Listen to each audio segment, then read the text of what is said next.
মৃত্যুর যন্ত্রণা শুরু হয়ে গেলে আগে পা থেকে শুরু হয়ে আস্তে আস্তে গলার দিকে আসে। হাদিসে যেমনটা এসেছে, সূরা ওয়াকিয়ার মধ্যেও আছে যে পায়ের দিক থেকে যন্ত্রণা শুরু হয়ে আস্তে আস্তে আস্তে আস্তে এই গলার দিকে আসে, এবং আত্মাটা গলার এখানে যখন চলে আসে, এখান থেকে মালাকুল মউত আত্মাটাকে নিয়ে চলে যান।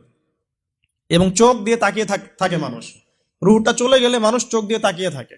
দেখবেন এই কারণে মৃত ব্যক্তি তাকিয়ে থাকে, চোখ খোলা থাকে। এবং তখন আসমান থেকে সিঁড়ি নামিয়ে দেওয়া হয়, ওই সিঁড়িতে করে আত্মা চলে যাচ্ছে, ও তাকিয়ে দেখে যে আত্মা চলে যাচ্ছে।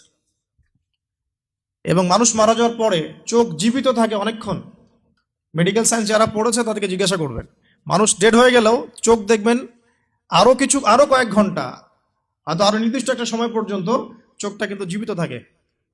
এই জন্যে চোখ বন্ধ করে দিতে হয়। যাই হোক, যেটা বলছিলাম যে মৌতের যন্ত্রণা শুরু হয়ে গেলে তওবা করে লাভ নাই, তওবার দরজা বন্ধ।